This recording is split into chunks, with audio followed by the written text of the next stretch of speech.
Who's your emergency contact? Who should we notify in the case of death? Welcome to the USP, where I've spent the last 2+ decades of my life. I'm in Atwater. It's 2009. I spent the last 6 months in the shoe, but I'm back on the yard now. And for the first time, they're letting us play football. You know, out in California, they haven't let anybody play football on any of the USPs because of the riots they had between the blacks and the white back in Lompoc. And it carried over to Atwater because a lot of those people that's in Atwater, when Atwater opened up in 2001, came from Lompoc. So the administration was eerie, scary about letting us play football because football, as everybody know, is a very physical sport. And most people that sign up to play football, none of them are athletes. I mean, you get a few people in there that are talented and, you know, sometimes I wonder why they're even in prison with some of the skills that they have. But, you know, we all make different life choices. But most of us, they're just a bunch of gangbangers, criminals, and hustlers that are out there just trying to wreck. And most of the homies that sign up to play football, they're just out there trying to lay somebody out. So when I came out the shoe, you know, I worked out and stuff in the shoe, but being in the cell, you can't really move around. So I didn't really have my legs under me. So nobody, you know, so I went out there and I tried to play with some of the homies that I know, like blacks. You know, most of the people that participate in the sports is blacks, some whites, and maybe a handful of Mexicans here and there. But it's usually in all the sports besides softball, like when it comes to basketball, whatever, it's mostly blacks.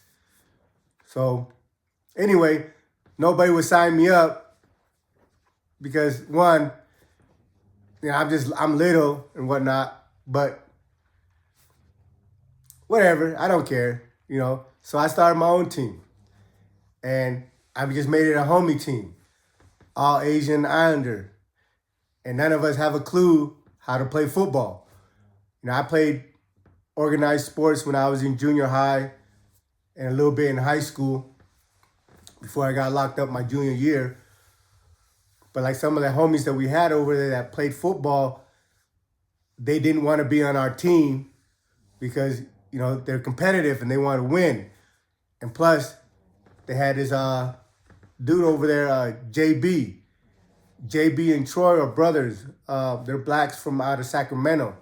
And JB, you know, he was like the money man on the yard. He had the biggest football ticket, poker tables, whatever. He pretty much had his hands in everything that was going on in the yard. And he would always pay the homies to come play on his softball team or on his football team. You know, he'd buy them cleats, gloves, whatever, you know, because they... Now, sports in the penitentiary is big money. Like we go and gamble. Like the last time when I was in Florence, I had my own softball team. You know, on one game, we're betting 200 books. 200 books. Each book is $5. What's that? $1,000 maybe. But and that's small. That's small stuff. Like you got a lot of dudes that are in there that were kingpins, drug kingpins and organized crime stuff that have money. And, you know, it's just a way for us to pass time and enjoy and make the sports competitive. So anyway, we started our own football team. And we just had a bunch of homies that wanted to get out there and wreck. And most of the Poly homies, Poly is like Polynesians, Hawaiian, Simone, Tongans. They just want to get out there and lay somebody out, you know? So we had our own football team. That first season we didn't really win too many games. But I promise you, nobody wanted to play us because we were headhunting.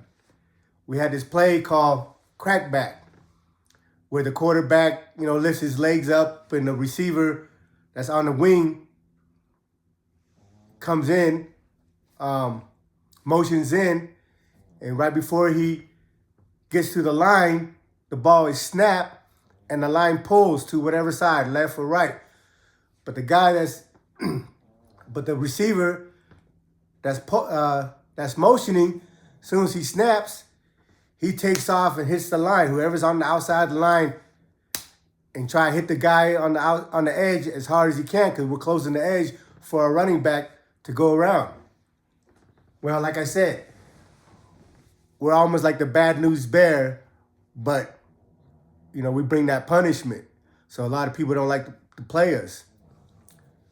Well, like a lot of the homies, they don't really know how to play sports. So I have the homie Leighton. He's from Guam. Leighton Bohora. He's an MMA fighter. So he was on our team.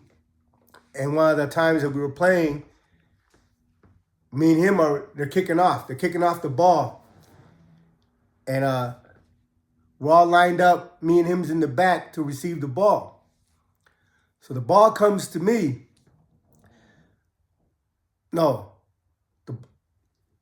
ball comes to me, and I'm going to run the ball. Run up. But let me set the scene for you guys. The football field that we have is really a soccer field. And it's all dirt, but it's not the soft kind of dirt. It's dirt with rocks the size of your head buried in it. So if you hit the ground over there, you're getting scraped up. Your hand is going to get chopped up. If you land on your face, you're going to get knocked out. You're going to get scraped up. It's horrible. But that's where they were letting us play football, and everybody knew what it was. They went and bought their little mouthpieces and stuff, and we're out there wrecking. After every game, somebody gets carried off the field. We had a Bay Area dude, I forgot his name, but he was like 6'8", 6'9". He caught a pass in the corner, and somebody clipped him. He landed on the back of his head and was knocked out. They had a white dude over there that was playing quarterback. He got his leg, his femur. That's the bone in the leg, the femur. His leg down here. I forgot what it's called. Got that shit snapped in half. My dumb ass was chasing down the guy with the ball and his big ass Puerto Rican freaking weenie. I'm lit already. Side blind me. And I was in a wheelchair for 2 weeks. I couldn't straighten out my back. So just to give you an idea of what's going on. We don't got no pads. It's flag football, but nobody's going for the flag. Everybody's out there just to get wrecked, because when you lay somebody out, everybody out there that's watching is going to be cheering and whatever. We just out there to see somebody get fucked off, So it's no different. Every game is the same. So they kick off the ball. I catch it. I'm about to run up the field with the ball, but my homie Leighton wants the ball. So I give him, so I was like, hey, pass it back. I said, all right. So I pitched the ball back to him, and he's running. And the homie is trying to run ahead of him to lead block. But we had this homie Bear.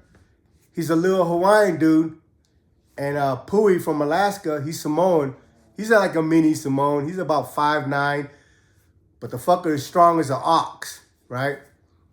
So they're trying to run up ahead of Leighton to lead block, but Bear, as the head of Pui, is running kind of slow. He's not running fast enough. So Pui's like, man, get fast, trying to get him to go faster, and because Pui's on his heel.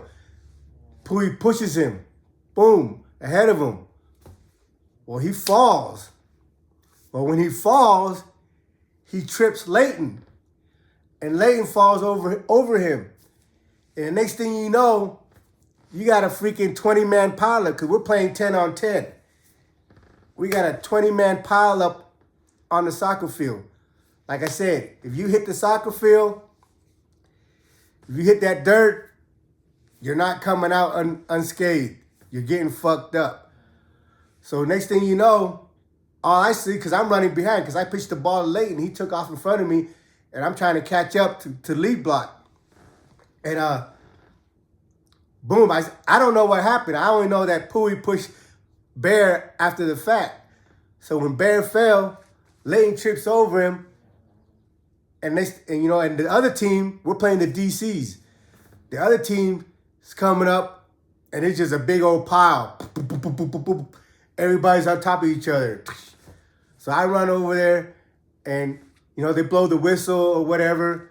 Now everybody's getting off slowly, getting off the pile. And we get to the bottom of the pile. There's like 4 guys at the bottom of the pile.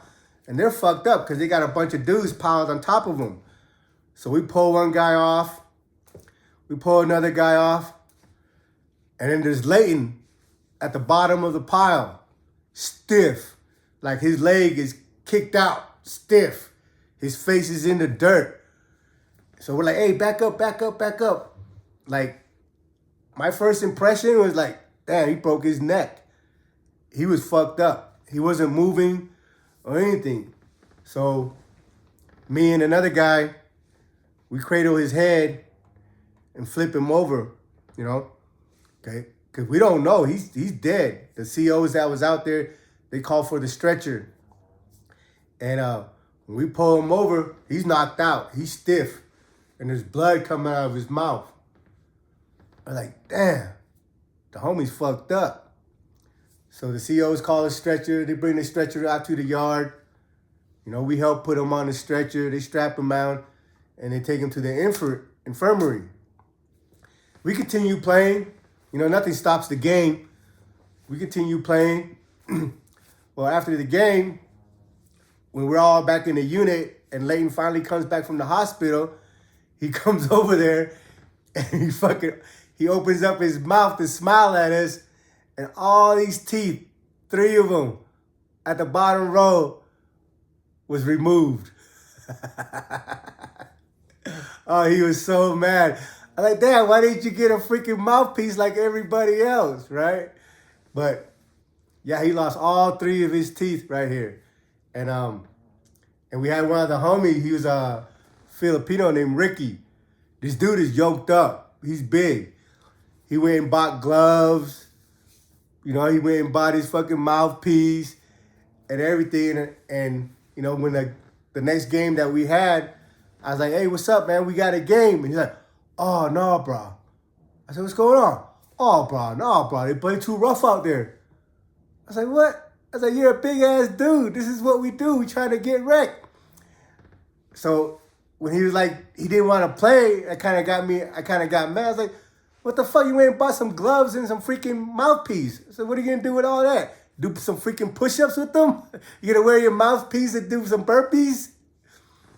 He probably didn't like the way I talked to him, but, when I get in my feelings about some things, especially when it's like, when we were forming a team, you were adamant about trying to get on the team, and now you want to drop your nuts because you seen how rough it gets out there.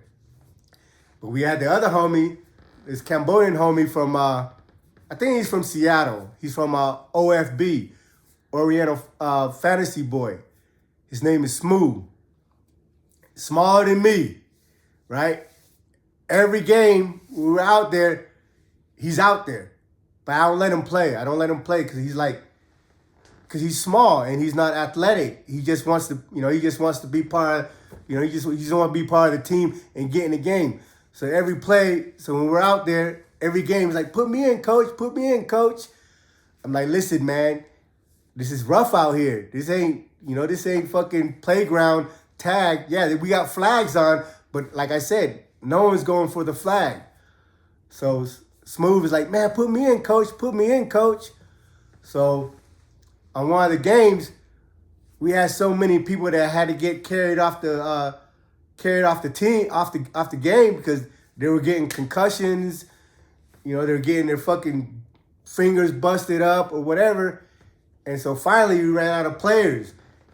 But Smooth, the homie, much love to Smooth out there. He's like, man, put me in, coach, put me in, coach. And I'm just looking around. I'm trying to find anybody else but him because I'm trying to look out for the homie. You know what I mean? But we ran out of players. All of our players are getting fucked up and hurt. And we're down, we don't have enough players to fill the spot.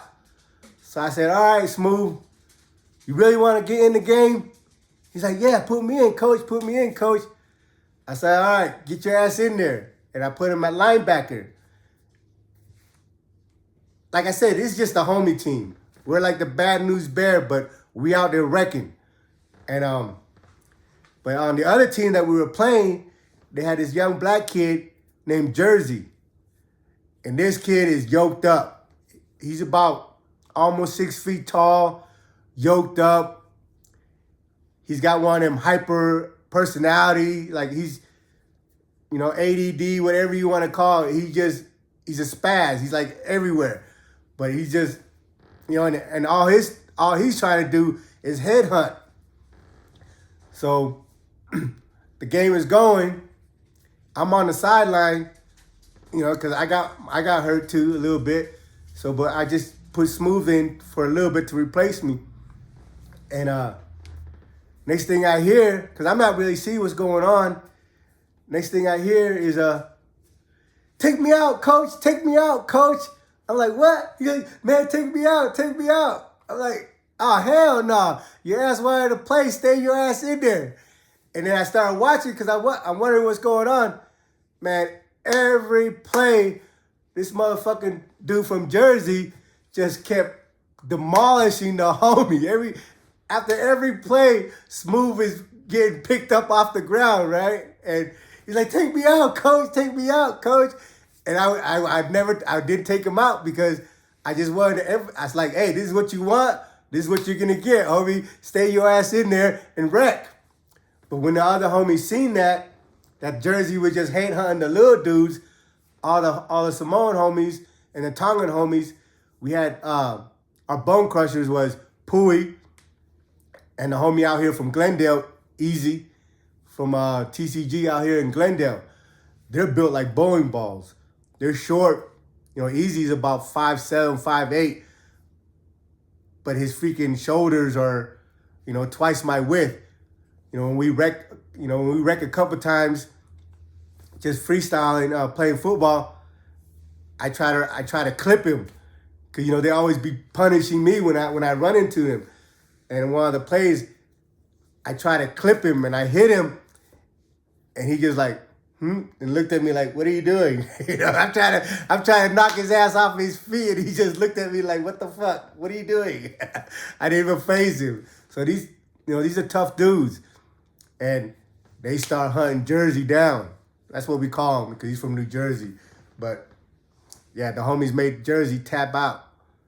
And it's just, like I said, the stories I'm sharing with you now is I'm just taking you through my everyday routine, man. What we do in there, what we try to do to escape and have fun, regardless of the environment that we're in. But every day there's always drama. But for us, when I got to Atwater, before I got there, the homie wasn't really unified. Everybody was doing their own thing. But when I got there, we brought everybody together. Every Friday, we have homie day. We run poker tables and dice games out there on the yard.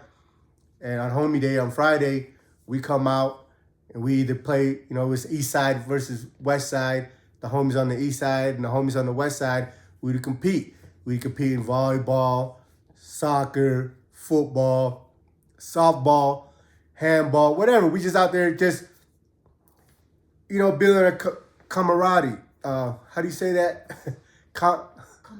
Camaraderie. Sorry, I'm still a fob. My English ain't that great.